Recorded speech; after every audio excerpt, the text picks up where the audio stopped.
வணக்கம். இன்னைக்கு மே 8, 2025. கிடைச்சிருக்கிற தகவல்களை வச்சு ஒரு விரிவான பார்வை பார்க்கலாம் வாங்க. ஆமா, இன்னைக்கு நிறைய விஷயங்கள் இருக்கு. மார்க்கெட் எப்படி போச்சு, கம்பெனி ரிசல்ட்ஸ், அப்புறம் இந்தியா யூகே வர்த்தக ஒப்பந்தம். அது மட்டும் இல்ல, ஆபரேஷன் சிந்தூர்னு ஒரு ராணுவ நடவடிக்கை பத்தியும் பேச போறோம். சரி, இது எல்லாத்துல இருந்தும் முக்கியமான விஷயங்களை வேகமா தெளிவா புரிஞ்சுக்கிறதா நம்ம நோக்கம். நான் உங்க ஹோஸ்ட். வாங்க உள்ள போலாம். முதல்ல இந்த ஆபரேஷன் சிந்தூர். இது என்ன விஷயம்? நம்ம கிட்ட இருக்கிற தகவல் படி இந்திய ராணுவம் பாகிஸ்தான் அப்புறம் பாக் ஆக்கிரமிப்பு காஷ்மீர்ல ம், அங்க இருக்கிற தீவிரவாத முகாம்கள் மேல இன்னைக்கு அதிகாலையில தாக்குதல் நடத்தினதா சொல்றாங்க. அரசாங்கமே அதிகாரப்பூர்வமா அறிவிச்சு வீடியோவும் வெளியிட்டிருக்காங்க இல்லையா? ஆமா, இது உண்மைதான். இதோட தாக்கம் உடனடியா சில இடங்கள்ல தெரிய ஆரம்பிச்சிருக்கு. எப்படி?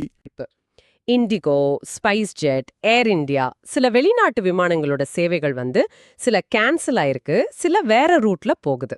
சரி சரி. அமெரிக்கா கூட அவங்க குடிமக்களுக்கு பயண எச்சரிக்கை கொடுத்திருக்காங்க.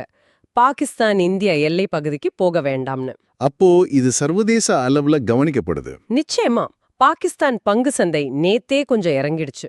அப்புறம் இன்னொரு தகவல், வெளிநாட்டிலிருந்து என்எஸ்சி பிஎஸ்சி வெப்சைட்டுகளை பார்க்கறதுக்கு கூட ஒரு தற்காலிக தடை இருந்ததா சொல்றாங்க. இங்க ஒன்னு சொல்லிக்கணும், நாங்க இந்த தகவல்களை ஆதாரங்கள்ல இருக்கிற மாதிரி தான் உங்களுக்கு சொல்றோம். இதுல இருக்கிற கருத்துக்களையோ நிகழ்வுகளையோ நம்ம ஆதரிக்கல. Just reporting. ஆமா, அது ரொம்ப முக்கியம்.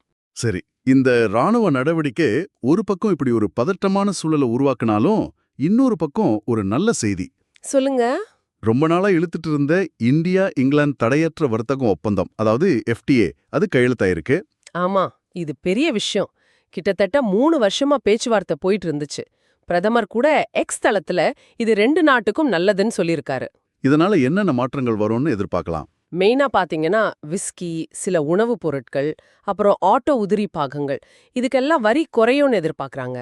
ஓ, அப்படியா?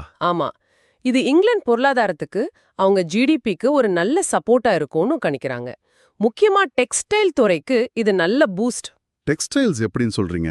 ஏன்னா அவங்களுக்கு இப்போ இருக்கிற 8-12% வரி நீங்கும்னு சொல்றாங்க.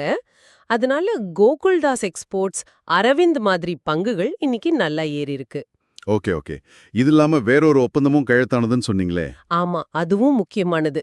இங்கிலாந்துல தற்காலிகமா வேலை செய்யற இந்தியர்கள் அங்க சமூக பாதுகாப்புக்காக பணம் கட்ட வேண்டியதில்லைங்கிற ஒரு விலக்க ஒப்பந்தம். இது அங்க வேலை செய்யறவங்களுக்கு பெரிய ரிலீஃபா இருக்கும். நிச்சயமா யுனைடெட் ஸ்பிரிட்ஸ் மாதிரி நிறுவனங்கள் கூட இந்த FTAவை வரவேற்றிருக்காங்க. ஆக ஒரு பக்கம் இந்த மாதிரி ஜியோ பொலிட்டிக்கல் டென்ஷன், இன்னொரு பக்கம் இப்படி வர்த்தக முன்னேற்றம்னு கலவையா இருக்கு நிலைமை. உண்மைதான். சரி, இப்ப கொஞ்சம் கம்பெனி ரிசல்ட்ஸ் பக்கம் வருவோம். கோல் இந்தியா எப்படி? கோல் இந்தியா லாபம் நல்லா அதிகரிச்சிருக்கு. ஒரு ஷேருக்கு ₹5.15 டிவிடெண்ட் வேற அறிவிச்சிருக்காங்க. சூப்பர். Voltas, blue star? அவங்களும் நல்லா பண்ணிருக்காங்க. லாபம் கணிசமா உயர்ந்திருக்கு. 2 பேருமே டிவிடெண்ட் அறிவிச்சிருக்காங்க. பரவாயில்லையே. பொதுத்துறை வங்கிகள்ல? பஞ்சாப் நேஷனல் வங்கி, PNB. ரிசல்ட்ஸ் ரொம்ப நல்லா வந்திருக்கு. லாபத்துல பெரிய வளர்ச்சி. முக்கியமா அவங்களோட NPA, அதாவது வாரா கடன், அது நல்லா குறைஞ்சிருக்கு. அவங்களும் ₹2.90 டிவிடெண்ட் தராங்க. ஓஹோ. MRF பத்தி ஒரு நியூஸ் பார்த்தேன். ஆமா, MRF அவங்க ஹிஸ்டரியிலேயே ஹையஸ்ட் டிவிடெண்ட். ஒரு ஷேருக்கு ₹229. அடேங்கப்பா. இதெல்லாம் பார்க்கும்போது பாசிட்டிவா தோணுது. ஓரளவுக்கு ஆமாம். ஆனா எல்லா ரிசல்ட்ஸும் இப்படியே இல்ல. டாடா கெமிக்கல்ஸ் எடுத்துக்கிட்டீங்கன்னா என்னாச்சு? அவங்க நஷ்டத்தை குறைச்சிருக்காங்க தான். ஆனா சோடா சாம்பிள் விலை உலக அளவுல குறைஞ்சது, தேவை கம்மியானதுன்னு சில சவால்கள் இருக்குன்னு சொல்றாங்க. இதுல இருந்து என்ன தெரியுதுன்னா, வெறும் PE ரேஷியோவை மட்டும் பார்த்து, அதாவது பங்கு விலைக்கும் வருமானத்துக்கும் உள்ள விகிதம், அதை மட்டும் பார்த்து இன்வெஸ்ட் பண்றதுல சிக்கல் இருக்குன்னு இது காட்டுது. சரிதான். டாபர் இந்தியாவோட லாபம் குறைஞ்சிருக்குன்னு சொன்னீங்க. ஆமா, டாபர் லாபம் கொஞ்சம் குறைஞ்சிருக்கு. அது மட்டும் இல்லாம சில பிசினஸ் பகுதிகளை விட்டு வெளியேறவும் முடிவு பண்ணிருக்காங்க. இது FMCG துறையில ஒரு சின்ன மந்தநிலை இருக்கிறத காட்டுதோன்னு தோணுது. அவென்யூ சூப்பர் மார்ட்ஸ், அதாவது டிமார்ட் ஷேர் பத்தியும் ஒரு நியூஸ். ஆமா, HSBC அவங்க ரேட்டிங்க குறைச்சிருக்காங்க. போட்டி அதிகமாகிறது ஒரு காரணம்னு சொல்றாங்க. இத்தனை நெகட்டிவ் நியூஸ் நடுவுல வேற பாசிட்டிவ்ஸ் இருக்கா? இருக்கு. டாடா மோட்டார்ஸ் பிரிப்புக்கு ஷேர் ஹோல்டர்ஸ் ஓகே சொல்லிட்டாங்க. இது ஒரு நல்ல விஷயம். அது எப்படி? சில கம்பெனிக்கு புதுசா ஆர்டர்கள் கிடைச்சிருக்கு. ஜிண்டால் ட்ரில்லிங், வெல்ஸ்பன் கார்ப், ஹட்கோ மாதிரி. ஓகே. இன்னும் சில கம்பெனிஸ், அதாவது Somany ceramics, craftsman auto, APL Apollo, Bharati phosphates, இவங்களும் டிவிடெண்ட் அறிவிச்சிருக்காங்க. சரி, அப்போ மொத்தமா பார்க்கும்போது இன்னைக்கு பலவிதமான தகவல்கள் வந்திருக்கு. ஆமா, ஒரு பக்கம் ஆபரேஷன் சிந்தூர் மாதிரி புவிசார் அரசியல் நிகழ்வுகள் சந்தையில குறுகிய கால தாக்கத்தை ஏற்படுத்துது. மறுபக்கம் இந்தியா UK FTA மாதிரி விஷயங்கள் சில துறைகளுக்கு நல்ல வாய்ப்புகளை கொடுக்குது. கம்பெனி ரிசல்ட்ஸும் மிக்ஸ்டா இருக்கு. சில நல்லா இருக்கு, சிலதுல சவால்கள் இருக்கு. கரெக்ட். இதனால சந்தையில ஒருவித நிச்சயமற்ற தன்மை இருக்குன்னு உங்க சோர்சஸ் சொல்லுது.